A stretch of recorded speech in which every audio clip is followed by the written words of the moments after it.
Hey everybody, welcome back. I always have to make two videos of everything because TikTok does them one way and YouTube likes it the other way, so whatever. But we're changing, going to show you how to take valve springs out of an Olds Cutlass engine. I will say, I bought this kit. I didn't have my old valve spring remover from a long time ago, so I went bought a new one.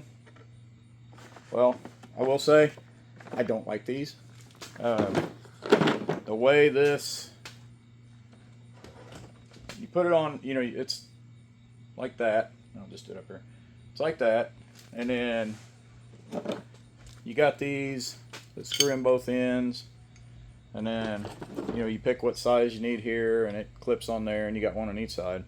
Well, this thing, I was gonna say you get what you pay for because it's 50 bucks. And it does. It's got the little spring, the little suction cup things for doing lapping compound.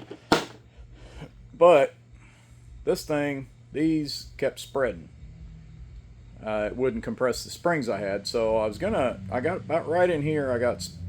Is the clearance I have. So I was gonna just grind off some paint and weld a brace across there. But the part about you get what you pay for.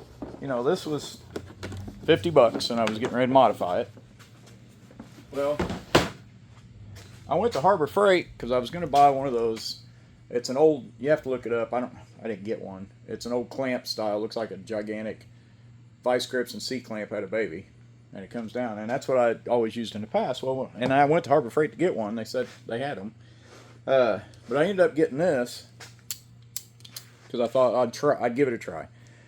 Because the big spring one was like 60 bucks, and which is fine if you're going to do it all the time, but I don't do this very often. This is my wife's Cutlass. She's had for years and years, and we're finally getting around to rebuilding the engine. And I rebuilt the transmission. There's an older video on my channel about rebuilding the transmission. But I thought, this is 11, 12 bucks. I'd give this a try, but it's spring-loaded, and if you notice, each leg is a different length, and it's that way on purpose. In case you get it, you're not paying attention when you get it home and you think, oh, I screwed up, this thing's broke. No, it's supposed to be like that. So here's one of the springs. So when you put it on there, see, it's on like that on purpose because your springs aren't straight across. They're angled. So that way you can get a good grip on it there. So it's supposed to be like that. So what I'm gonna show you on here. And I made, if you're putting new valves in, you don't have to do this. But for me, I make a thing to keep in order, like the front of the head, left and right. But I keep track, and I cleaned this one up already. But so far, the valves I've took out look fine, and when I get them all out, if they look fine, I'm not going to worry about replacing valves. I'm just going to do a in-the-head valve job on them, but I needed to change the valve seals, and I wanted to check the knurling inside of the valve guide to make sure it's still good. So, and I got the new valve seals. But to take this off, let me flip this head around here. Get up top there where you can see a little better. Okay, and move you over here. There you go.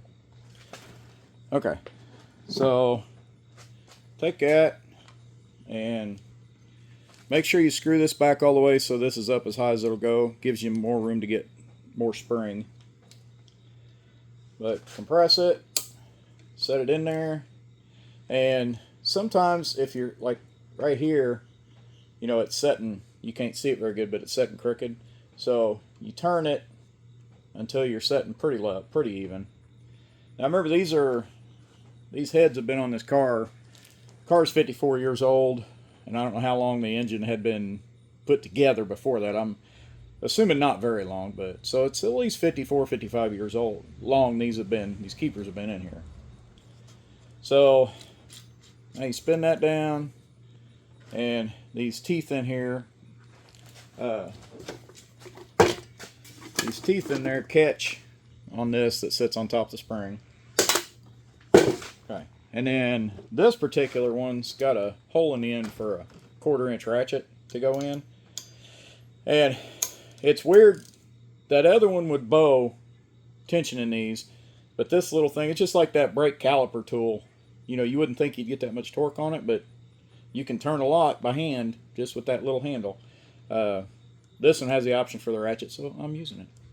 But just hold it to keep the whole thing from spinning, because once you get, see, once I got a little tension off of it, now the valve's turning, so it's going to want to spin on you. So just hold on to it,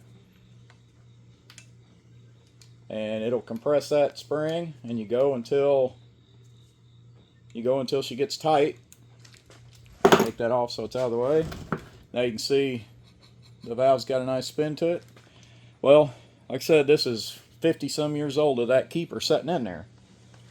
So what I do is I'll hold this tight, and then I'll take a dead blow, rubber dead bowl, and I'll smack this valve with it, and that'll pop the keeper loose. Watch out. I keep my hand, when I do that, when I'm holding it, I keep my hand around this part, because, and I'm acting like I've done this 1,000 times.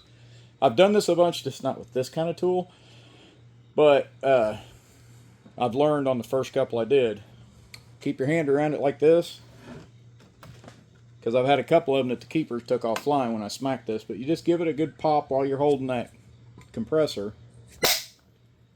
and it'll pop that loose on the other side, and see, now I don't have to look for the keeper because it dropped one in my hand. So now come over here, and the other keeper, sometimes you can get it out real easy and other times it doesn't want, but if you put your hand under, get down, there you go. If you put your hand underneath and you turn this so that the keeper faces the bottom, it's on the bottom, then a lot of times gravity will work with you. And then you just pull this off, put your ratchet back in there and take the tension off of this thing.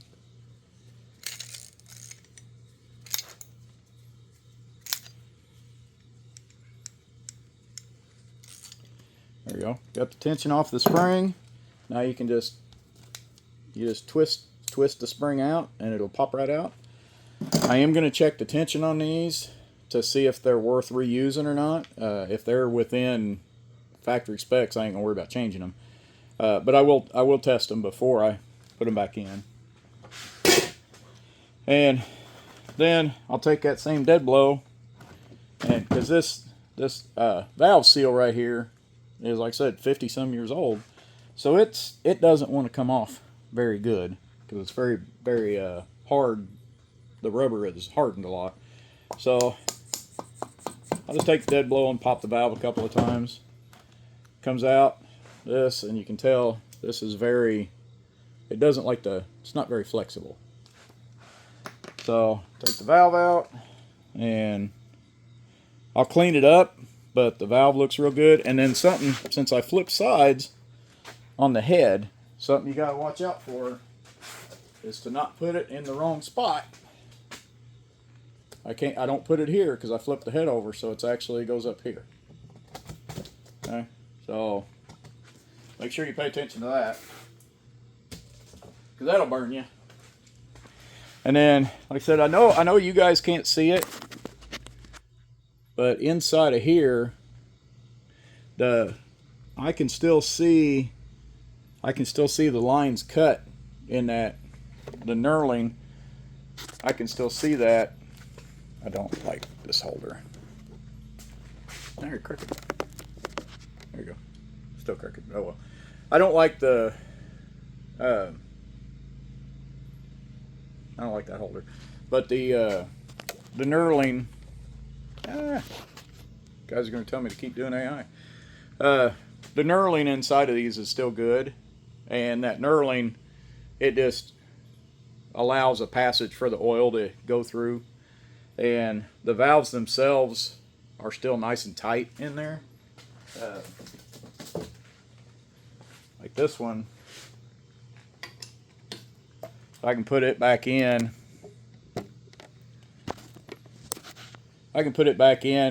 It spins good.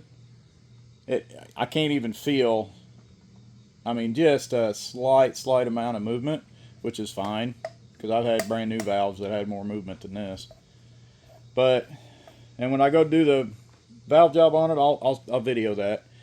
But all I do, sometimes I use that little tool, but a lot of times with the new chucks that, you know, are hand tightened, I'll just take my drill and I'll just put some lapping compound over here, put the drill on it, and just turn it on slow speed, let it grind in a little bit, clean it all off, put the polishing compound on there, and do it again, and it'll be all happy time.